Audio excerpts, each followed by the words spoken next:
Ora, estamos de volta. Pedia por isso que retomassem os vossos lugares. Muito obrigada. Avançamos para o segundo painel deste primeiro encontro internacional do ProChild Collab, o Pacto para a Infância.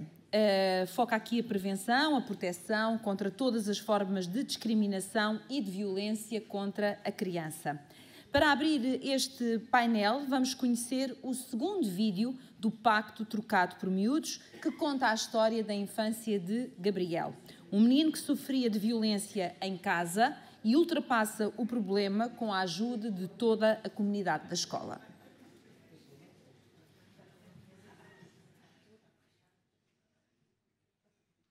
Pilar 2. Prevenção e proteção contra todas as formas de discriminação e violência contra a criança.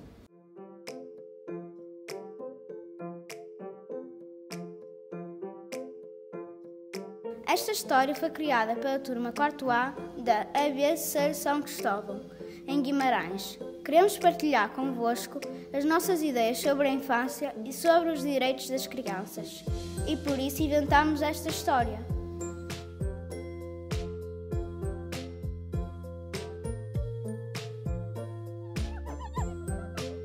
O Gabriel está muito triste, encolhido e longe dos pais na sala. Ouve-se uma discussão, gritos e muito barulho.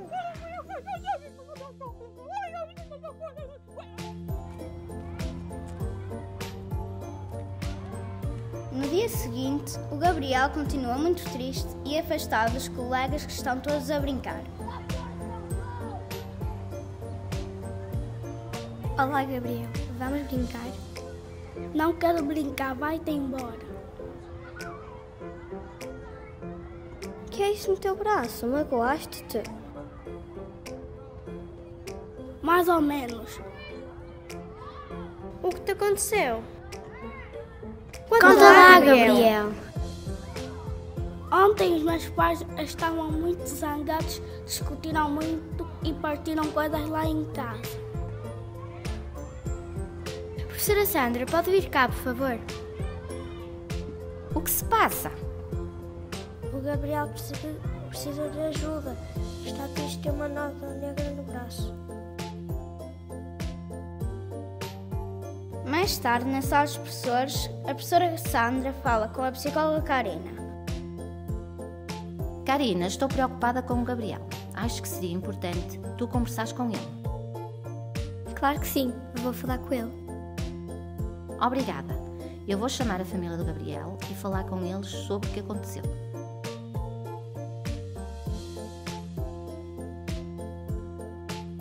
Alguns dias depois, quando o Gabriel não está na sala, a professora conversa com a turma. Obrigada por me terem explicado que o Gabriel precisava de ajuda. Acho que ele vai precisar muito do vosso apoio para o animarem. Sim, vamos brincar muito com ele.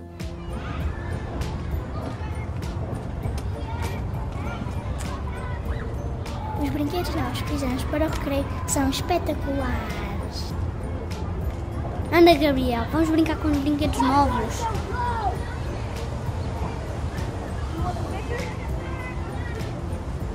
Todos os gestos podem fazer a diferença para apoiar uma criança que está a passar por uma situação complicada em casa. As coisas melhoraram na vida de Gabriel e ele ficou muito feliz por os seus amigos tentarem ajudá-lo.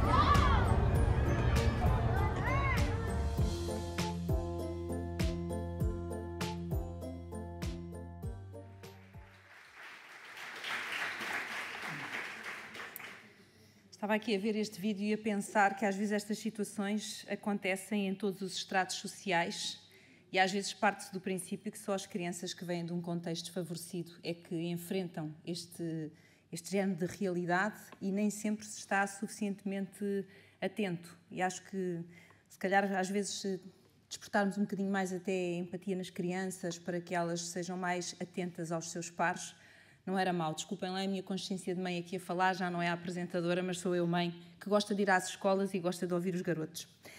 Vamos então aqui avançar. A qualificação e capacitação das medidas, dos serviços e das respostas sociais às famílias e crianças, o alargamento da medida de acolhimento familiar, a inclusão de crianças com necessidades especiais, a integração e apoio às crianças migrantes, refugiadas e de minorias étnicas e o acompanhamento social de proximidade das famílias são algumas das medidas urgentes para alargar a prevenção e proteção contra todas as formas de discriminação e de violência contra a criança.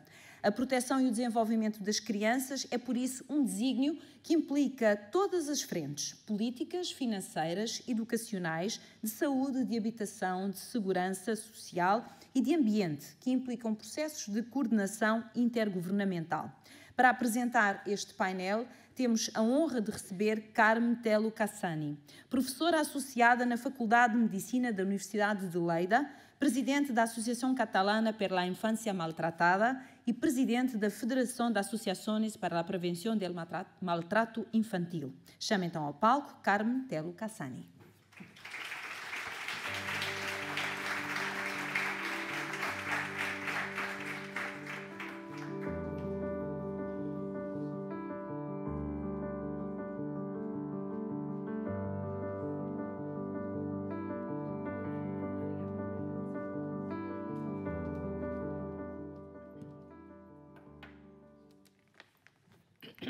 Bueno, en primer lugar, no voy a hablar ni en portugués ni en inglés, hablaré en castellano, pero el Power está en inglés, con lo cual pienso que ustedes van a poder seguir bien las ideas que les quiero transmitir.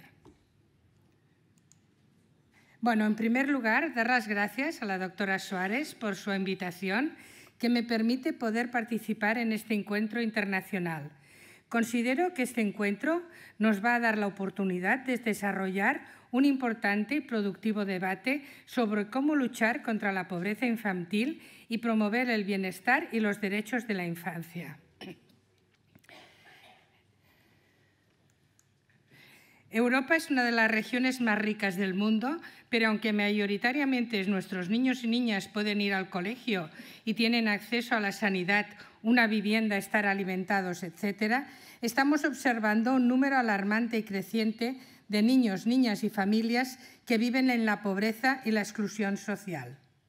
Según el estudio de Save the Children, los datos más recientes de Eurostat revelan que en el año 2021 el 24,4% de los niños, o 1 de cada 4, estaban en riesgo de pobreza y exclusión social, 0,4 puntos porcentuales más que en el año 2020.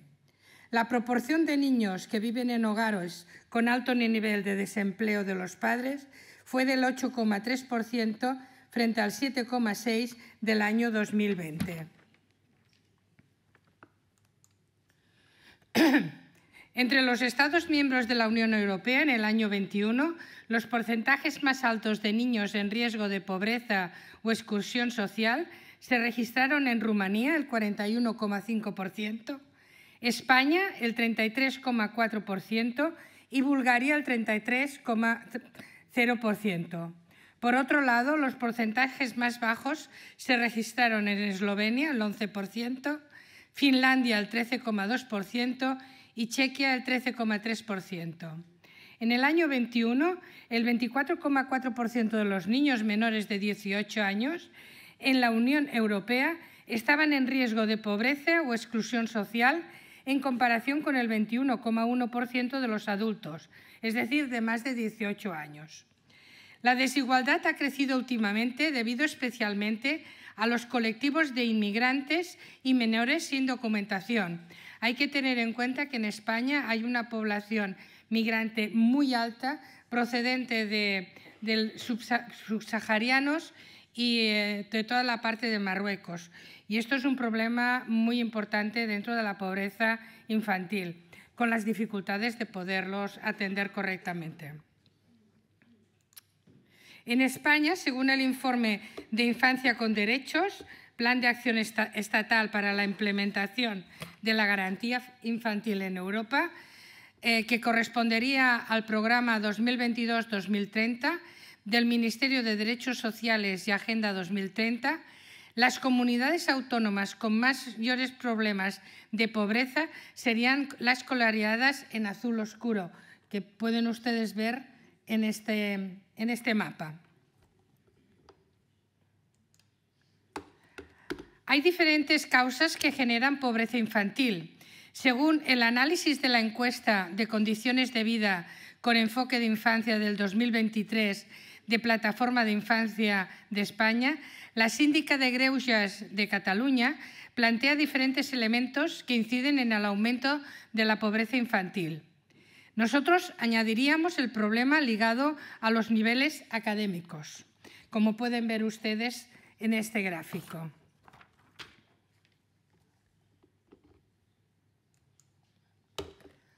O como inciden en las consecuencias de la pobreza en la salud mental, que es una vía de doble sentido. La pobreza puede ser tanto una causa como una consecuencia de la mala salud mental. La enfermedad mental tiene un impacto en la capacidad de formación y, por tanto, en las posibilidades de acceder a un trabajo y a unos ingresos que permitan una buena calidad de vida.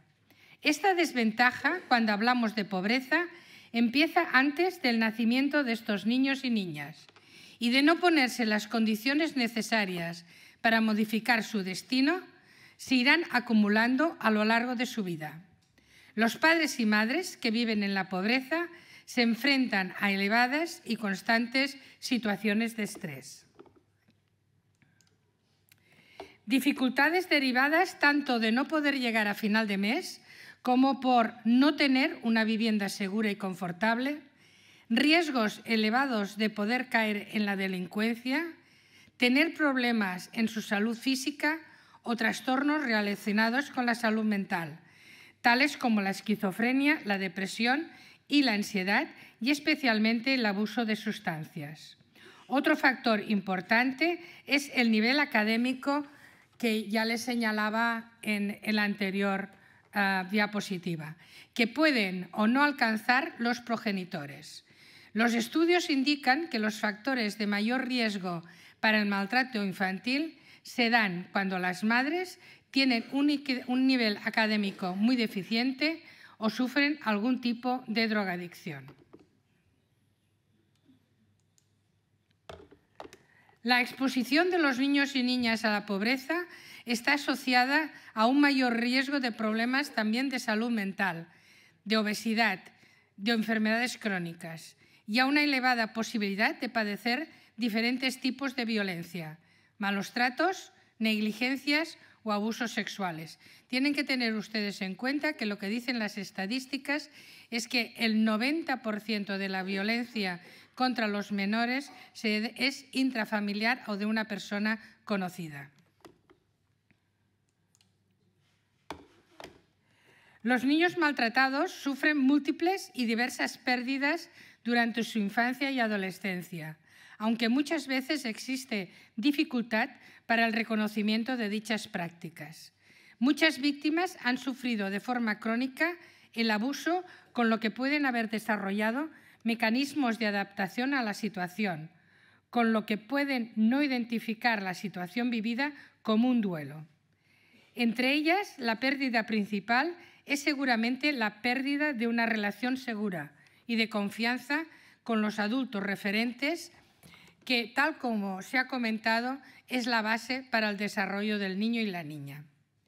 La pérdida de la confianza y del sentido de seguridad básica puede dificultar el desarrollo de este niño o esta niña, tanto en el manejo de las emociones como de las habilidades sociales o de la salud mental en general.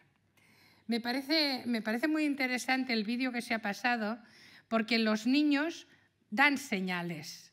Lo importante es tener en cuenta que tenemos que reconocer estas señales. Por lo tanto, el hecho de que se puedan reconocer las señales y de que los compañeros de la escuela sean factores de protección es muy importante, porque la escuela es un punto de detección importante, del mismo modo que otro punto de detección importante son los pediatras.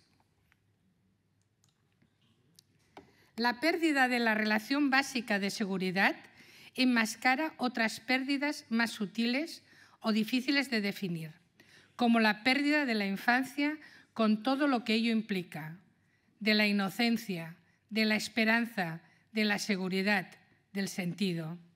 Otra de las pérdidas que se pueden remarcar es más sutil, pues es la pérdida de la oportunidad, de aquello que el niño no ha tenido, de aquello que podía haber sido si no hubiera existido la experiencia traumática. La pérdida de un modelo referente adecuado puede condicionar dificultades en el desarrollo de la claridad moral, por la ambivalencia emocional que supone la experiencia. Las habilidades parentales tienen un componente de imitación, con lo que pueden aparecer en adultos maltratadores o abusados el miedo a tener sus propios hijos y a interactuar con ellos con normalidad.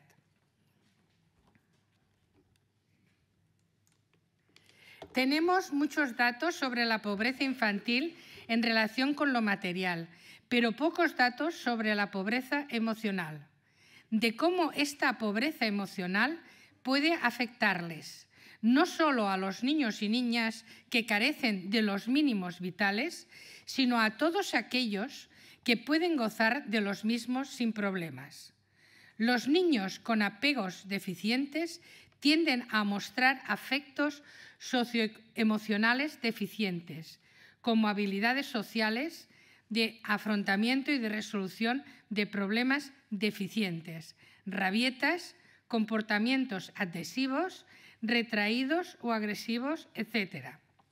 Estos efectos negativos a menudo les va a afectar a lo largo de sus años de desarrollo, con el agravante de que en la vida adulta reproduzcan los patrones de apego inseguro o desorganizado con sus propios hijos. Que un niño o una niña estén bien alimentados y vestidos, tengan casa, acceso a la sanidad y a la enseñanza y no carezcan de cosas materiales, no necesariamente implica que sean amados, valorados y respetados. La pobreza emocional puede darse en cualquier estatus social, económico o cultural. Lo tienen todo, aunque para ello los padres tengan que trabajar muchas horas, horas en las que se desvinculan afectivamente de sus hijos e hijas. Objetos materiales que consiguen solo con pedirlo y, por tanto, sin valor real para su desarrollo como persona. Las políticas para erradicar la pobreza infantil deben también tener en cuenta los aspectos de la salud mental de los niños y niñas que no son pobres materialmente hablando, pero sí viven en la pobreza emocional.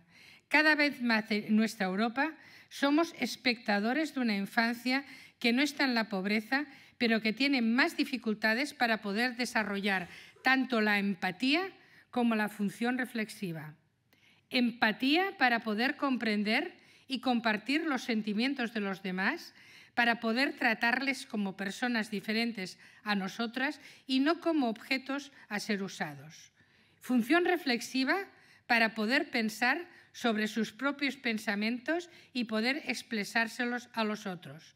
Tanto la empatía como la función reflexiva están ligados a experiencias de seguridad en la primera infancia. Por ello es muy importante ayudar a los padres y a las madres a poder desarrollar una parentalidad positiva que evite los efectos dañinos de una mala crianza.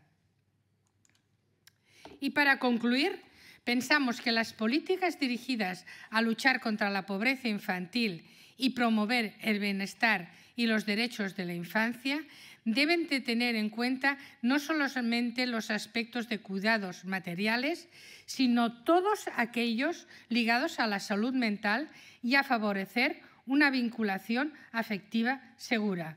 De ahí la importancia de la educación en primeros años de la vida y la importancia de favorecer la parentalidad positiva. Erradicar la pobreza infantil es un trabajo de todos, gobiernos y población en general, que permita cambiar las probabilidades de repetir las vinculaciones inseguras y desorganizadas generadas tras generación. Para romper este ciclo de violencia intrageneracional debe enfrentarse tanto la parentalidad positiva como el desarrollo de planes comunitarios para ayudar a las familias a tener un futuro diferente, tanto para los padres y madres como para sus hijos e hijas.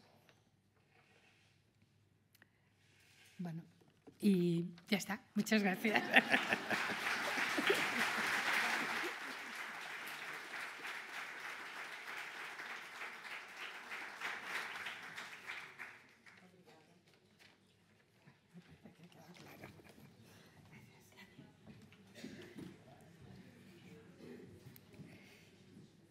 Belíssima apresentação. E para ficarmos a saber mais sobre o segundo pilar do Pacto para a Infância, vamos dar início a mais uma mesa redonda. Desta vez recebemos como moderadora Judite Peixoto, doutorada em Psicologia Aplicada e investigadora no ProChild Collab, no âmbito do eixo da proteção da criança. Como convidados vamos receber Rosário Farmhouse, licenciada em Antropologia e presidente da Comissão Nacional de Promoção dos Direitos e Proteção de Crianças e Jovens desde novembro de 2017. Foi diretora do Serviço Jesuíta aos Refugiados de Portugal e alta comissária para a Imigração e Diálogo Intercultural. No âmbito das suas funções como presidente da Comissão Nacional de Promoção dos Direitos e Proteção de Crianças e Jovens, foi ainda representante de Portugal no Comitê dos Direitos da Criança do Conselho da Europa, onde exerceu o cargo de presidente. Recebemos também Álvaro Laborinho Lúcio, destacado magistrado português e juiz jubilado do Supremo Tribunal de Justiça, que exerceu cargos como diretor do Centro de Estudos Judiciários, ministro da Justiça e deputado à Assembleia da República. Recebeu honrarias como a Gran Cruz da Ordem de Dom Raimundo de Penaforte e da Ordem de Cristo. Foi presidente do Conselho Geral da Universidade do Minho e recebeu o título de doutor honoris causa em Ciências da Educação. É ainda autor de vários livros e membro dirigente de importantes associações e membro do Conselho Superior do ProChild Collab. Chamo então ao palco, podem talvez subir por ali, que é mais simples, Judite Peixoto, Rosário Farmhouse e Álvaro Laborinho Lúcio.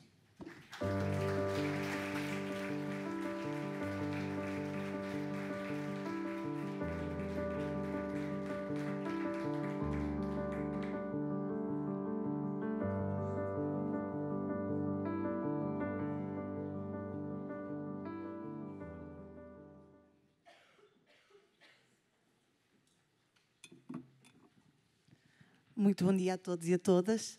É um prazer estar aqui a integrar esta mesa redonda. Relembro, antes de iniciar, portanto, esta mesa, que poderão ter a possibilidade de colocar questões através do nosso QR Code e teremos todo o gosto, no final, depois também, de responder a essas questões. Gostaria, então, de começar por agradecer a possibilidade de integrar esta mesa redonda com tão ilustres convidados, agradecendo aos mesmos a disponibilidade para estarem aqui presentes e agradecer ainda ao grupo de discussão do Pilar 2, composto por pessoas relevantes e especialistas na área da prevenção e proteção contra todas as formas de discriminação e violência contra a criança e que deram importantes contributos para a reflexão que importa realizar sobre a promoção e proteção dos direitos da criança e sobre o que nos motiva a estar aqui hoje, o Pacto para a Infância. No âmbito do trabalho de preparação prévia para esta mesa redonda e dos contributos dos vários interlocutores da comunidade auscultados em sede do grupo de discussão, importa trazer à reflexão desta mesa e da audiência algumas considerações prévias que podemos entender como preocupações ou inquietações do grupo de discussão e que se mostram transversais ao panorama da infância, quer no plano nacional, quer no plano internacional. Desde logo, foi considerado que qualquer retrato da infância e reflexão que possamos providenciar a este nível deverá atender à variabilidade e heterogeneidade das populações em diferentes geografias e territórios, políticas estruturais e conjunturais de cada país e à forma como o papel e a posição da criança é pensado e valorizado dentro de cada sistema governativo. Fenómenos pandémicos, como o que assistimos com a Covid-19, situações de guerra, que presentemente também assistimos, e os elevados e crescentes fluxos migratórios acrescem os riscos estruturais pré-existentes e amplamente conhecidos e documentados, também falados aqui hoje, colocados pela situação de vulnerabilidade social e económica, da qual se destaca a situação de pobreza, e ampliam os desafios colocados à infância, sendo um exemplo ilustrativo dos desafios hoje enfrentados em contexto nacional, o volume extraordinário de pedidos de ajuda à Linha Nacional de Emergência Social 144 e a contínua percepção da inexistência de uma capacidade de resposta integrada, proporcional e ajustada à diversidade de necessidades emergentes. Foi de entendimento comum do grupo de discussão que, mesmo se reconhecendo a existência de instrumentos, medidas e políticas bem pensadas e elaboradas, verificam-se recorrentes dificuldades de materialização prática e de transferência para o terreno, falta de concertação entre os vários mecanismos, convenções, diretivas nacionais e europeias, falhas nas articulações intergovernamentais e interinstitucionais e, neste seguimento, políticas percebidas como desfasadas da realidade e respostas inexistentes, temporárias ou pouco efetivas. Neste seguimento, o grupo de discussão alertou para o desconhecimento generalizado dos custos da não proteção. Falou-se hoje muito e deu-se a conhecer aquilo que são os números e os custos da proteção, das medidas de proteção. Mas, de facto, há aqui um custo muito substancial que decorre daquilo que será o preço da falha em matéria da promoção e proteção dos direitos da criança e o impacto societal a curto, médio e longo prazo daí decorrente. Ainda que o grupo auscultado, e também hoje aqui falado, se reconheça que investir nas crianças é investir em todos nós, foram sinalizadas e têm sido as persistentes dificuldades em se perceber o retorno do investimento na infância, o que acaba por obstaculizar um compromisso efetivo, estável e contínuo de ação neste domínio, nomeadamente por parte de quem decide. Tal corrobora a convicção, plasmada também no grupo de discussão, de que a situação da infância está amplamente dependente de vontades políticas, da priorização, do sentido de corresponsabilização e do alinhamento e conciliação, nomeadamente entre os setores social e económico.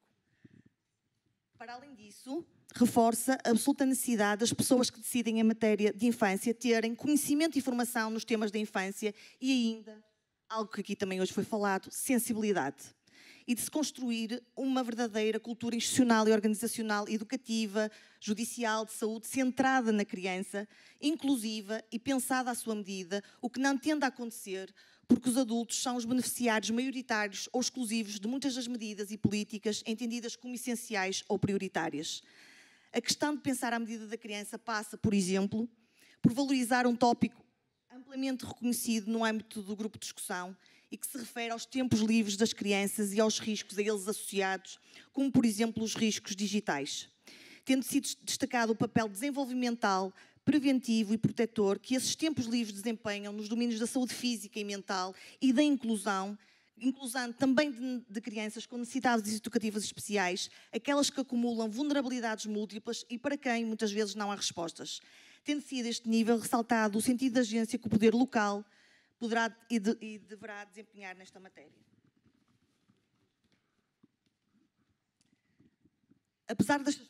Apesar destas preocupações de partida e, de certa forma, inquietações e alertas que o grupo de discussão auscultado nos deixou, há um contexto de oportunidades e desenvolvimentos reconhecido por este grupo e que se prende com o facto da infância se encontrar atualmente no centro da agenda política de todo o mundo, sendo de destacar o papel do Plano de Ação da Garantia para a Infância, hoje aqui também falado, enquanto instrumento de estratégia facilitadora de políticas públicas mais focadas na infância, de recordar que o objetivo deste plano é precisamente melhorar a proteção de todas as crianças, ajudá-las a usufruir dos seus direitos e colocá-las no centro da elaboração de políticas a nível europeu.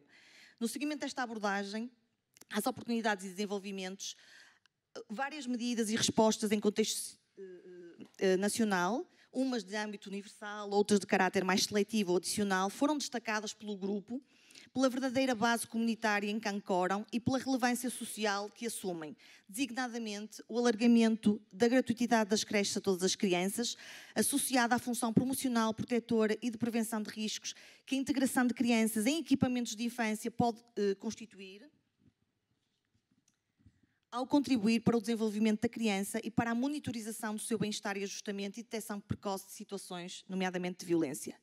a medida de acolhimento familiar, sobretudo para crianças até aos 6 anos de idade, e as residências de autonomia de vida para jovens a partir dos 15 anos, estes, muitas vezes votados à sua sorte, foram também exemplos de medidas ressaltadas pelo grupo e que têm vindo a beneficiar de protocolos de colaboração entre várias entidades de renome na área de infância, como é o exemplo do Instituto de Segurança Social, da Santa Casa da Misericórdia de Lisboa e da Casa Pia de Lisboa, que têm procurado ter um papel muito ativo na concretização destas medidas.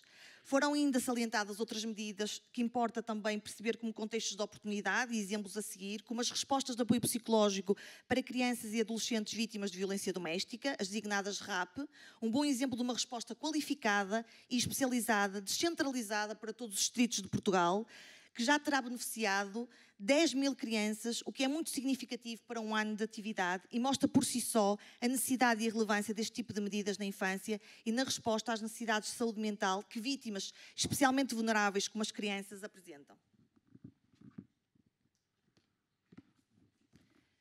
Dou ainda o exemplo do programa Pro Infância La Caixa como um exemplo de uma resposta de política social de base territorial, assente em princípios de qualidade, que tem por base a colaboração entre o mundo económico e a economia social e que envolve vários setores da comunidade, o poder local, as autarquias, as instituições particulares de solidariedade social e as forças da comunidade. Foca-se na prevenção e tem por objetivo a realização de ações concretas para apoiar crianças e jovens em situações de pobreza económica e vulnerabilidade social e conta com a participação ativa dos cidadãos. Outro exemplo, as escolas de segunda oportunidade em meio não escolar foram referidas como exemplo de uma experiência piloto que se transformou numa medida através de despacho normativo do Ministério da Educação em 2019 e que tem permitido devolver à escola aqueles jovens que já fizeram cortes ou estão em risco de o fazer. Por fim, o consultório social, uma resposta do Instituto de Apoio à Criança, que assume um caráter integrado e multifacetado, visando prestar apoio psicológico, social e jurídico a crianças e jovens do município de Lisboa que se encontram em situação de risco ou perigo e ao abrigo de casos de promoção e proteção e que são encaminhados pelas comissões ou pelos tribunais. Esta resposta tem sido uma grande mais-valia numa área tão lacunar como é a área da saúde mental e conta com protocolos celebrados entre várias entidades, Câmara Municipal de Lisboa, Comissões de Proteção, Instituto da Segurança Social e tribunais. No entanto, colocam-se, e foram aqui referidos, vários dos desafios que a infância enfrenta e que são transversais aos vários pilares que hoje aqui trazemos à vossa reflexão. Desde logo, a existência ou inexistência de um olhar e uma ação holística integrada a partir de uma abordagem base-topo, a intervenção de base comunitária e em rede, que seja coletiva e sistémica, complementar, de não duplicação ou subposição de respostas, a existência de equipas de terreno e proximidade na avaliação e no acompanhamento das situações e dos casos, a necessidade de diagnósticos que atendam às potencialidades e não apenas aos riscos, e a não temporalidade, ou o desafio da temporalidade das respostas.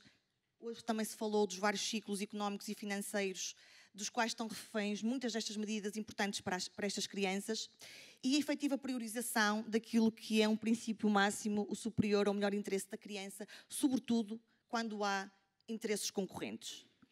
Estes desafios remetem para a necessidade de trabalhar colaborativamente numa lógica de rentabilização de recursos físicos e humanos, de garantir a viabilidade e sustentabilidade económica das respostas e dos projetos, sob pena destes se constituírem como um duplo maltrato, ou seja, uma forma de vitimação secundária destas crianças. O desafio ainda de assegurar a coesão territorial através do reforço da cooperação entre todos os setores locais e da sociedade e de se garantir um bom nível de auscultação e participação cívica dos próprios grupos visados. Neste sentido, houve uma recomendação muito clara estabelecida pelo grupo auscultado e que se relaciona com a absoluta necessidade de se ter nos territórios e nas comunidades, e no Pilar 1 também se falou disto, de termos verdadeiros observatórios sociais para uma medição e uma observação constante, quer da dimensão do problema, das causas, das consequências, num diagnóstico permanente e atualizado e de forma integrada com os diferentes olhares das várias forças vivas da comunidade. Mas diagnósticos não bastam, devendo estes ser complementados por um verdadeiro laboratório de inovação com validação de respostas piloto, daquelas que mostraram impacto na vida das crianças, jovens e famílias. sem esquecer a tal questão da participação dos vários atores sociais, das crianças, dos jovens, dos pais, no sentido também de os corresponsabilizar e também de os ouvir neste seu processo de resolução de problemas. Há aqui uma clara recomendação ainda de uma maior proximidade entre o terreno e o conhecimento científico, para se alcançar práticas mais atualizadas e informadas, com o que é feito não só em contexto nacional, mas também em contexto internacional, e a importância de ações concretas mais descentralizadas, através da organização das respostas em redes regionais, através de focal points, ou seja, agentes claramente identificados que representem os interesses da criança numa determinada rede, seja alguém da saúde, da justiça, da educação ou da área social. Este modelo de articulação mais regional de cariz não apenas remediativo, que já é muito do que se faz na violência doméstica e no tráfico de seres humanos, mas também com natureza promocional. Foi ainda estabelecida a recomendação, ou sugerida a recomendação, de uma contínua aposta nas linhas de denúncia, nas campanhas de prevenção primária através dos mídias, das escolas, das autarquias, e o elemento-chave da formação, não só dos profissionais e decisores políticos, mas também dos cidadãos, das famílias, dos pais. Aos cidadãos, famílias e pais, são muitas vezes exigidas competências que eles não possuem. Isto significa formar com base na evidência de que não existe a tal palmada pedagógica que culturalmente se insiste em assumir. Apontar o dedo, criticar, sancionar, dificilmente mudará mentalidades e não promoverá ou concorrerá para práticas mais ajustadas. Esta questão de mentalidades e também da corresponsabilização foi colocada relativamente à elevada hesitação que se identifica em intervir por parte de quem identifica ou detecta situações de violência. O que poderá estar relacionado com o desconhecimento em relação a formas de violência mais ambíguas, no reconhecimento de dinâmicas abusivas, por exemplo, dinâmicas de violência psicológica e também com o receio de represálias. Por isso, foi estabelecida também a recomendação, e no seguimento do que previamente também disse, de que é importante apostar-se na formação de base, nos currículos académicos, nas universidades, portanto, e formação de vários profissionais, de sociólogos, assistentes sociais, educólogos, psicólogos, animadores socioculturais, sendo que é importante desmistificar o que é isto de ser sensor, de sinalizar, identificar e de ser protetor, desmistificando a hiperresponsabilidade sentida e dar informação e gerar conhecimentos sobre mecanismos de reporte e proteção. Cada adulto é efetivamente um agente de proteção e um sensor na garantia dos direitos da criança, sendo sempre mais importante subestimar o risco do que subestimá-lo e assegurar que o timing de intervenção de cada um de nós, da comunidade, da justiça, é o mais atempado possível dentro do volátil e urgente tempo desenvolvimental da criança. Colocou-se ainda uma questão relativamente e gerou-se muita reflexão em torno do desafio da audição das crianças, sendo este também um princípio âncora.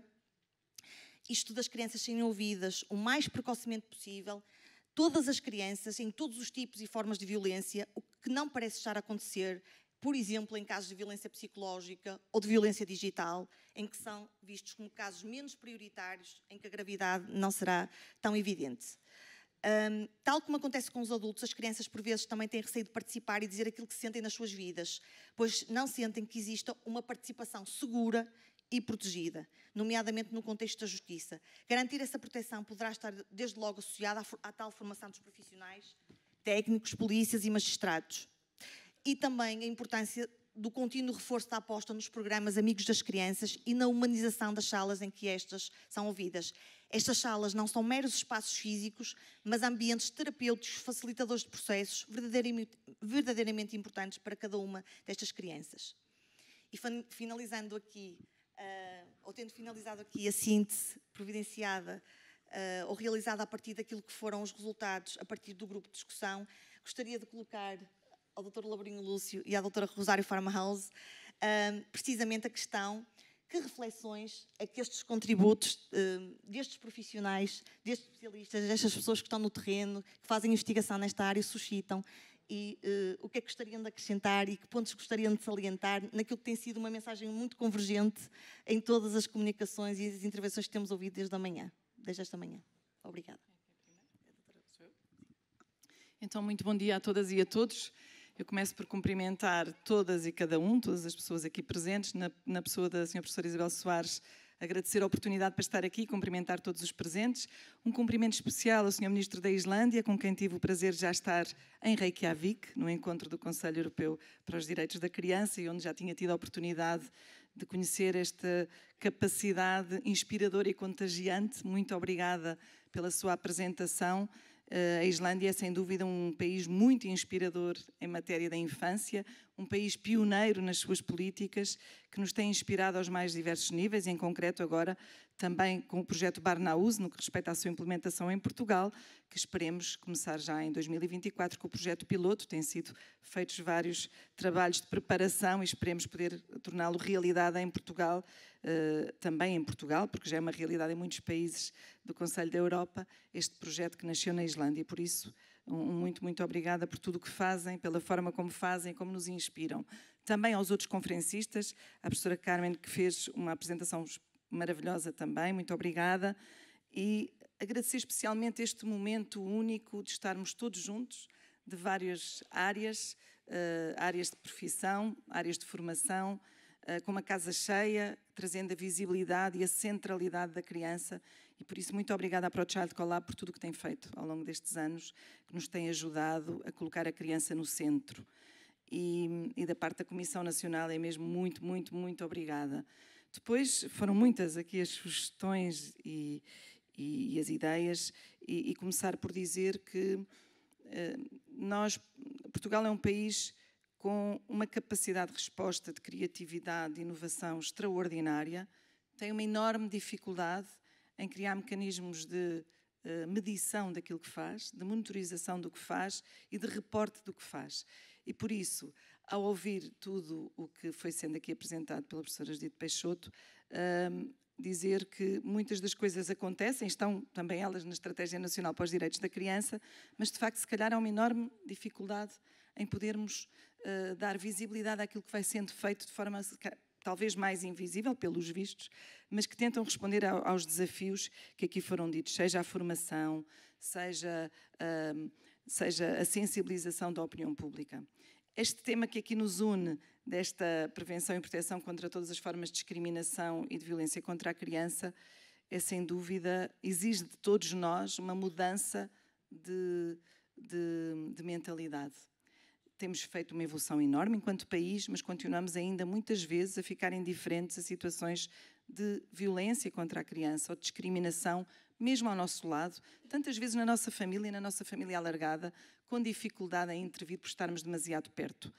E, como dizia a oradora antes de nós, a violência doméstica é uma realidade muito grave e que em Portugal é a principal situação, a tipologia de perigo nas comissões de proteção.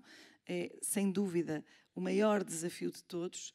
E as crianças vítimas de violência doméstica, que são todas vítimas de violência doméstica, têm sintomas parecidos com crianças que estiveram em contexto de guerra, porque a violência está a acontecer num espaço e principalmente por duas pessoas que muito gostam, que muito amam, que são referência e que tantas vezes se sentem culpadas daquela guerra.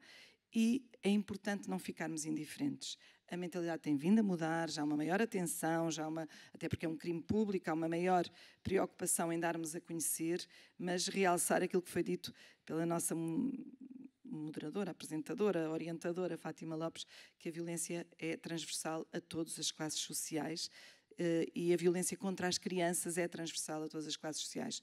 De facto, há contextos que se calhar podem trazer outro tipo de violências, mas as crianças acompanhadas, as 70 mil crianças acompanhadas pelas CPCJ são de todas as classes sociais e têm problemas semelhantes, independentemente da situação perante o trabalho, da educação dos pais, têm muitos problemas de maus tratos que são semelhantes, por vezes em classes sociais mais elevadas são mais invisíveis e por aí nem sempre se conhecer ou nem sempre conseguirmos conhecer. Portanto, a importância de mudar de mentalidade, a importância de campanhas que permitam não só responsabilizar-nos enquanto cidadãos e cidadãs para o papel ativo que temos que ter perante as crianças à nossa volta, mas que nos ajudem a perceber como é que funciona o sistema. Este nosso sistema, que é um sistema em que todos nós contamos, que começa na base com todos nós, com as entidades com competência em matéria de infância e juventude, num segundo patamar com a CPCJ e num terceiro com os tribunais. Exige esta interação, esta interdisciplinariedade, este empenho de todos e de todas para que as crianças sejam protegidas, porque o que fizermos ou não fizermos por elas será decisivo no futuro que se vão tornar. Dar conta que a Comissão Nacional tem 2 ferramentas, e aproveitar o fórum que aqui tenho de dar a conhecer, porque têm sido muito procuradas, mas podem continuar a ser, seja o formulário online, seja a linha Crianças em Perigo. São 2 ferramentas que qualquer pessoa pode utilizar para fazer chegar a situações de perigo.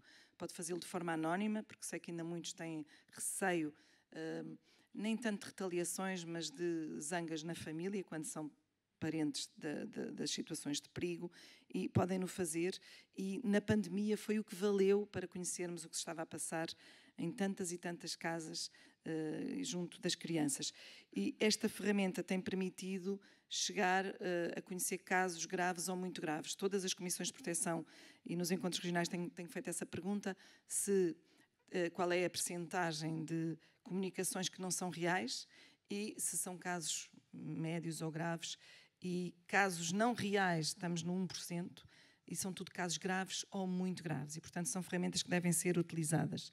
Depois, a questão aqui também levantada do caminho que temos feito, seja com a gratuidade das creches, seja estas campanhas de acolhimento familiar que dão resposta às preocupações que já foram aqui citadas, o Instituto de Segurança Social, a Santa Casa Misericórdia, a Casa Pia, também as respostas de apoio psicológico às crianças vítimas de violência doméstica, que queremos disseminar a todas as outras, porque a saúde mental e a falta de acompanhamento nesta área é um dos principais problemas que as próprias crianças refletem quando falam sobre o que as preocupa.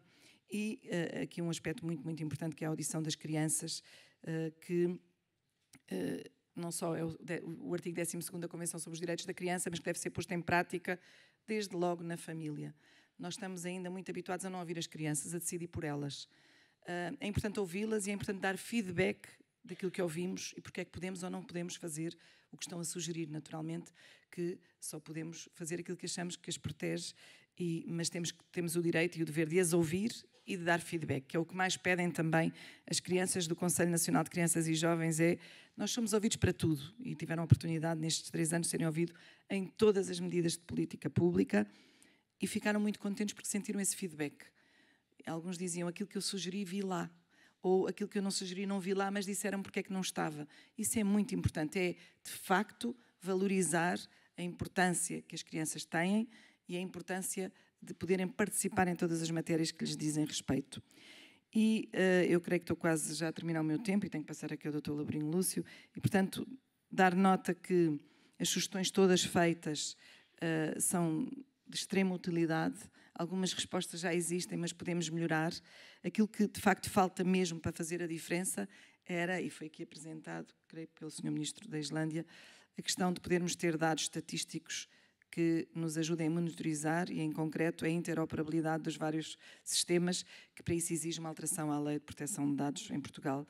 Uma lei que proteja não só os dados, mas também as crianças. E a verdade é que ainda temos alguns obstáculos que protegem os dados, mas não as crianças, e que não nos permitem fazer um trabalho mais articulado e de resposta mais afinada àquilo que são os desafios.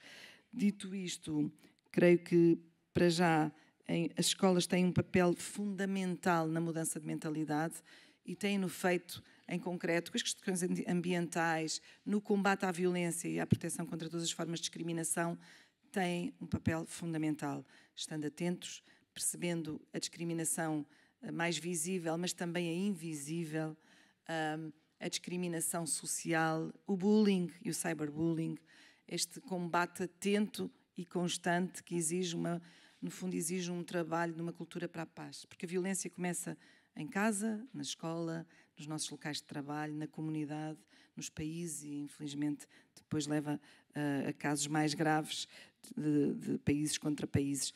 E se não trabalharmos todos numa cultura para a paz, não vamos conseguir mudar a realidade que está aqui hoje em dia tão presente à nossa volta, que é uma realidade com muita violência. e por isso as escolas têm este papel fundamental. Elas têm sido premiadas não só com o selo protetor, mas com o selo da Escola Sem Bullying, com inúmeros selos, neste papel ativo de, com as crianças e para as crianças, poderem protegê-las e poderem mudar de mentalidades. Eu, se calhar, ficava agora por aqui, passava ao Dr. Labrinho Lúcio e depois já voltarei se houver oportunidade.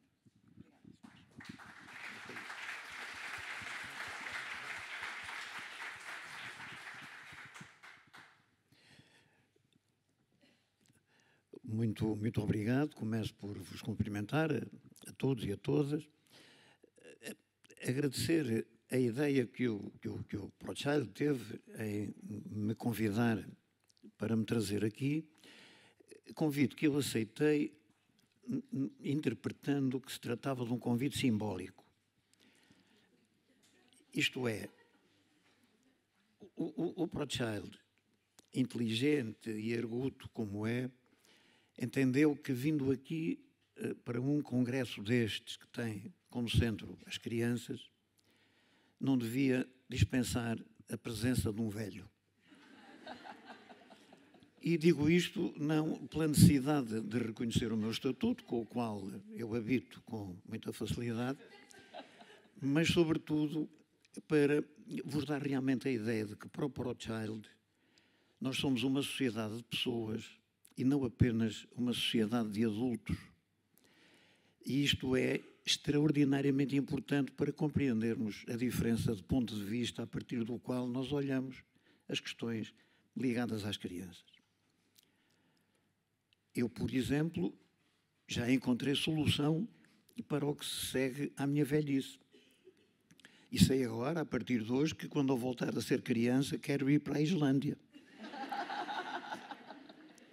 E é nesta perspectiva que de alguma forma, cria uma visão circular dos problemas, não para tornar uma dimensão viciosa na sua interpretação, mas apenas para encontrar uma metodologia para os ir compreendendo evolutivamente, que eu gostava de dizer 2 ou 3 breves coisas acerca do tema que aqui nos traz.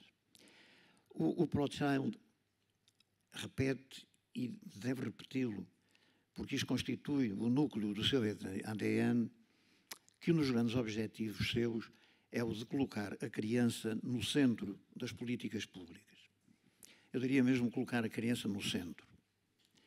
Há, todavia, uma questão que é importante colocar quando nós dizemos isso, que é o de saber que criança, ou o que é isso, dessa coisa a que nós chamamos criança, e que queremos colocar no centro das políticas públicas. Hoje temos instrumentos, nomeadamente instrumentos legislativos, que também às vezes servem para alguma coisa, temos instrumentos importantes que nos permitem afirmar inquestionavelmente que a criança é hoje um sujeito. E um sujeito de direito e um sujeito de direitos. E isto é muito importante porque nos permite afirmar a passagem já culturalmente assumida da criança objeto para a criança sujeito. E nesta medida, enquanto sujeito, a criança é um ser autónomo e completo. Diferente do adulto, evidentemente, diferente do velho também, mas um ser autónomo e completo, que como tal deve ser respeitado e como tal deve ser abordado. A criança é um outro, goza por isso não apenas da personalidade, onde ela reivindica o direito ao respeito pela sua dignidade enquanto pessoa, mas também pela alteridade que a coloca na posição de outro e que convida necessariamente ao diálogo com os outros que têm outro estatuto etário e que têm, portanto, outra forma de pertença a este contínuo que é a própria vida. Ora, se isto é assim, quando nós falamos de violência sobre as crianças, nós temos de ser capazes de integrar a ideia de que quando estamos a falar de violência sobre as crianças, não estamos a transformar outra vez a criança em objeto, agora objeto de violência, ou objeto de maus tratos. Não é isso que se trata mais. Era assim quando a criança era um objeto. Era um objeto de direitos e era ao mesmo tempo um objeto de maus tratos e de violência que sobre ela se exercia. Mas a partir do momento em que a criança é um sujeito, no momento em que ela é um outro, que ela é uma pessoa integral, o que ela é nas situações de violência é vítima. E, portanto, um sujeito titular de direitos violados. E é justamente aí, por exemplo, que nós podemos colocar a questão da pobreza. Eu não vou falar diretamente na pobreza, até porque outra mesa que vem a seguir tem lá como tópico central, mas a primeira coisa que nós precisamos de assumir para nós, do ponto de vista político, em termos globais, não apenas das políticas públicas concretas, é a ideia de que a pobreza é uma violação de direitos humanos. A pobreza é uma forma de exclusão e a exclusão é a negação da condição de cidadão. Mas se a pobreza é ela própria uma violação de direitos humanos, então a pobreza infantil é uma violação trágica de direitos humanos. Na medida em que a criança, apesar de ser um ser autónomo e completo, deixará de o ser. E aquilo que ela virá a ser como jovem e como adulto será muito reflexo daquilo que ela foi ou aquilo que lhe fizeram enquanto criança. E por isso a luta contra a pobreza infantil é urgente e tem como objetivo a erradicação pura e simplesmente. É bom termos a noção de que as coisas vão, eu diria, despiorando, porque elas só melhoram no sentido em que atingem o seu objetivo absoluto, que é o da erradicação da pobreza infantil. Mas falemos da violência propriamente dita. E não nos esqueçamos de que nós, na sequência deste discurso que eu já fiz até aqui, nós no fundo estamos a falar de direitos humanos, que têm como sujeito aqui, como titular a criança. Mas nós sabemos, nós que estamos aqui nesta sala e constituímos uma elite cultivada, nós sabemos que infelizmente ao longo de séculos nós não fomos capazes de levar a cultura dos direitos humanos ao mais humilde dos cidadãos. Os direitos humanos continuam a ser um conjunto de regras e de valores e de compromissos que normalmente são assumidos por uma certa dimensão ou por um certo estado cultural da sociedade em que vivemos. Se hoje referendarmos vários dos direitos humanos, temos muito receio de que muitos deles sejam dispensados justamente pela via do referendo. Ora, é esse esforço que nós temos que fazer. Instalar, divulgar, banalizar, vulgarizar os direitos humanos como valores essenciais para a condição humana nos tempos que vivemos. Porque só assim nós também somos capazes de criar uma opinião da comunidade ou na comunidade que ela própria se transforme em defensora dos direitos humanos da criança ou dos direitos da criança enquanto também direitos humanos. Ora, quando falamos de violência, é bom também que temos uma olhadela, embora seja uma olhadela difusa, para as causas da violência e não apenas para os efeitos da violência, nomeadamente sobre as crianças. E nós hoje vivemos, porque a criamos nós como adultos, uma sociedade que se afirma cada vez mais competitiva. E, portanto, uma sociedade que faz uma linha divisória entre o sucesso e o insucesso. E que, pelas condições que oferece às pessoas para elas próprias participarem na competição, são condições que também são hábeis a gerar significativamente insucesso. Ora, numa sociedade em que o que conta é o sucesso, o que resta à massa imensa de pessoas que não atingem o sucesso é justamente a violência. Violência que exercem anonimamente nas redes sociais e que normalmente exercem, já com a identificação própria, no seio onde funcionam normalmente e onde exercem normalmente a sua angústia pelo poder, que é na família. E é justamente aqui, quando nós compreendemos que esta sociedade marcada pela competição, marcada por uma dimensão meritocrática que normalmente se pretende afirmar, mas que tantas vezes não tem um conteúdo que lhe corresponde, ao desafiar ao sucesso e ao insucesso, ela própria gera violência. E a questão é saber como é que nós atuamos aí, sem pôr em causa o valor e a importância da competitividade e sem introduzir algum aspecto negativo e despido de virtude do sucesso que cada um atinge, de modo nenhum. Mas a questão está em saber como se vive com o insucesso. E é muito curioso, quando nós hoje falamos na escola pública, por exemplo, queremos combater o insucesso e não vemos a escola pública desenvolver qualquer programa no sentido de ensinar a viver com o eventual insucesso que espera as pessoas na própria vida. Isto, as pessoas saem da escola ou com sucesso e estão garantidas, ou com insucesso e vão, no fundo, de duas uma, ou exercer o poder através da violência, ou serem vítimas do poder exercido pelos outros. Porque não aprenderam, como deviam ter aprendido, a ter instrumentos para vencer o insucesso, isto é, a ter autonomia para o insucesso. Por outro lado, como o sucesso é fundamental à escola pública, nós hoje temos uma situação curiosa quando falamos em direitos das crianças. Enquanto os trabalhadores, e bem, lutam por um horário de trabalho de 35 horas, as crianças têm um horário de trabalho escolar muito superior a isso. O que é extraordinário, em termos de direitos humanos, E, sobretudo, o pouco tempo que lhes resta, nós já o apelidamos de tempos livres. Isto é, o tempo da criança ser criança é hoje uma excrescência. Um tempo livre que ela usará se a sorte dos trabalhos de casa, da preparação, das explicações, que lhe negam a condição de criança, mas fazem dela um adulto precoce, isto é, a projeção que os adultos querem que ela venha a ter quando eles forem como eles, vá lá, ao menos na esperança de que sejam melhores do que eles, mas nesta circunstância, onde fica tempo para a criança? Que violência é esta sobre a criança? Como é que a criança tem consciência, nomeadamente, de ser vítima desta violência? E que poder é que nós lhe damos para reivindicar, vá lá, ao menos isso, um horário de trabalho de 35 horas por semana? Ora, há aqui um conjunto de matérias, e por isso eu vou extremaçado com tudo isto, no sentido de dizer que nós precisamos de construir de base uma cultura que determine depois a ação. Isto é, nós não podemos continuar a avaliar as políticas públicas relativamente à criança nesta perspectiva top-down, em que definimos em abstrato e teoricamente quais são as medidas e as soluções a adotar. Pelo contrário, nós temos de aprender a construir uma política bottom-up, em que nós partimos da criança, em concreto, do conhecimento da criança, do que ela é, do que significa a dimensão do sujeito que ela tem, e a partir daí, uns com os outros, em comunidade alargada, em corresponsabilidade comunitária, nós sejamos capazes de fazer um follow-up crítico sobre as medidas que estão a ser adotadas, e felizmente que várias há que estão no bom caminho, mas ao mesmo tempo em construir uma nova comunidade, numa sociedade para todos e de todos, onde sejamos capazes de olhar para qualquer setor da vida social e dizer que nós somos os verdadeiros representantes ativos, concretos, em cada momento, daquilo que foi o nosso sonho, de um dia criarmos uma sociedade construída em torno dessa utopia fantástica que são os direitos humanos, independentemente da idade do sujeito titular de cada um deles.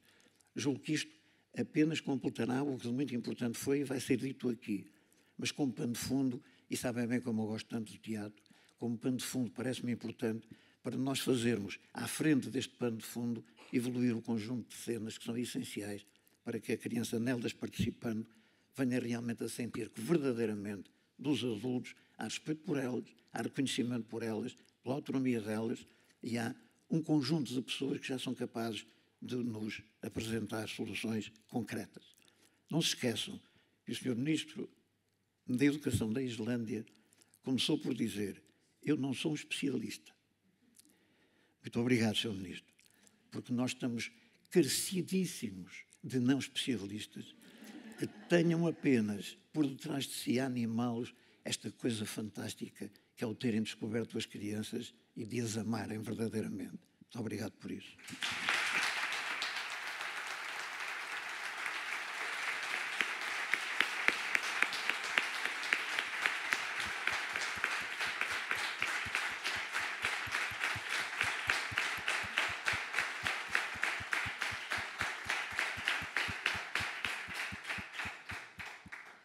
Não podíamos terminar da melhor forma, agradecer a importante reflexão, os contributos que ambos deram e que a tal cultura de direitos humanos, em que a criança é amada, valorizada, seja efetivamente alcançada neste esforço colaborativo de corresponsabilização de que falamos também durante a manhã.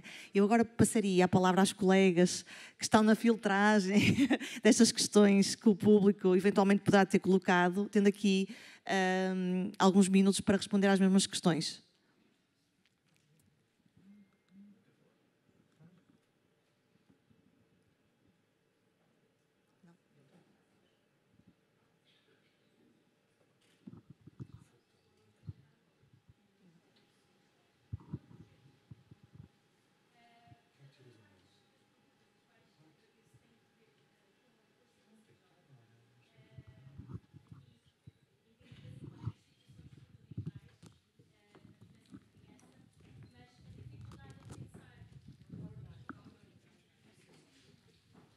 Já cá está, obrigada.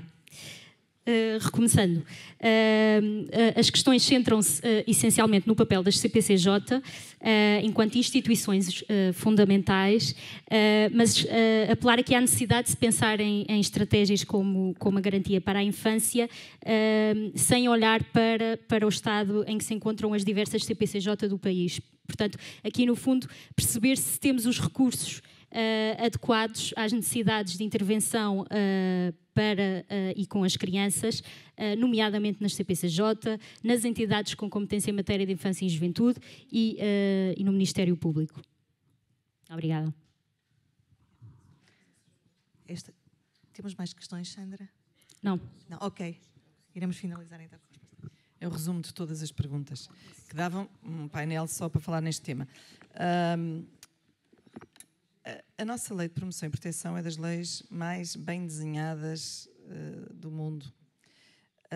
Infelizmente, ainda não foi assumida por todas as entidades com a mesma responsabilidade. Ou seja, é uma lei, como já referíamos aqui, ao nosso sistema, em que todos temos um papel e as várias entidades têm um papel e ainda não conseguiram pôr em prática 100% esse papel, seja por dificuldades de recursos humanos, seja por não terem nem sempre a visão da importância que têm no sistema. E isso fragiliza, de algum modo, as comissões quando não conseguem ter a composição que deveriam e que a lei prevê, ou quando não têm os tempos de afetação que a lei também prevê, já aprovados em Conselho Nacional da Comissão Nacional, ou quando não têm os recursos com os perfis adequados, que também já foram desenhados e que devem ser cumpridos. Mas temos muito boas práticas no meio disso e as comissões de proteção, e tenho aqui, sei que estão aqui algumas presentes do norte ao sul, ainda assim, com as dificuldades que têm tentado dar a volta e ser a resposta importante que são no sistema, mas era muito bom que esta centralidade da criança contagiasse todo o país e todas as entidades para que possa haver um investimento maior nesta área que ainda está um pouco frágil. De facto, eu acho que ainda trabalhamos um pouco por silos e por isso nem sempre conseguimos chegar a tudo. Temos que sair dos silos, trabalhar em conjunto conforme a lei prevê, de forma interdisciplinar, em que cada entidade tem um papel importante e dar os seus melhores recursos às comissões, mas também às entidades com competência em matéria de infância e juventude, às EMAD, que trabalham nos tribunais de apoio ao Ministério Público, as equipas multidisciplinares de apoio aos tribunais. E, portanto, sim, ainda há um caminho a fazer. Não vamos dizer que está tudo por fazer, porque há um caminho que se tem vindo a fazer ao longo dos anos, no que respeita à formação, no que respeita a um maior investimento, mas ainda há um grande caminho a fazer. Nós temos boas práticas em algumas zonas, temos menos boas práticas noutras, tem tudo a ver com as pessoas que estão nas comissões e nas entidades locais, nos municípios, que têm um papel muito importante e que fazem a diferença. Municípios que põem no centro as crianças, geralmente dão condições às comissões de proteção, que são condições de excelência, não só do ponto de vista da sede, do apoio logístico, do apoio administrativo, do apoio financeiro, de tudo com uma capacidade muito, muito grande e com um investimento muito maior do que outros municípios que não valorizam nem priorizam as crianças. Há um caminho a fazer, estamos a tentar chegar com a manta que é curta a todos os lados. Há um empenho grande, eu acho que nunca como agora se sentiu do ponto de vista político esta vontade, embora estejamos agora numa fase um pouco complexa, mas sim, estamos cá para fazer caminho em conjunto e esperemos ter boas notícias em breve e que todas as entidades sejam cada vez mais capacitadas desta resposta tão importante e tão estruturante para a vida das crianças. Muito obrigada. Muito obrigada, doutora Rosário Farmals. Deixar apenas uma frase final para a reflexão de todos nós, uma célebre frase de Nelson Mandela, que diz que o verdadeiro caráter de uma sociedade, e aqui pode ler-se também Estado, com todos nós envolvidos, revela-se na forma como trata. E trata pode ler-se como pensa, prioriza as suas crianças. Muito obrigada pela vossa atenção.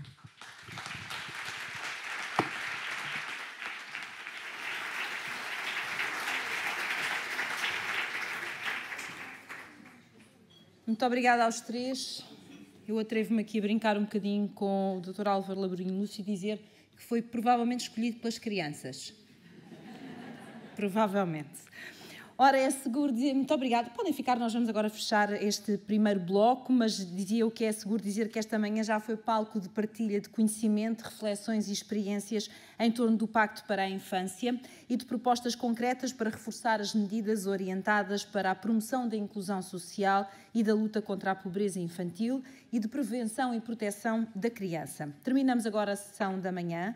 Vamos estar de volta pelas 2h30, às 14h30, para mais 2 painéis focados na importância da participação da criança em decisões e processos de relevância para a promoção dos seus direitos e na necessidade de assegurar uma coordenação das políticas de infância nos vários níveis de governação.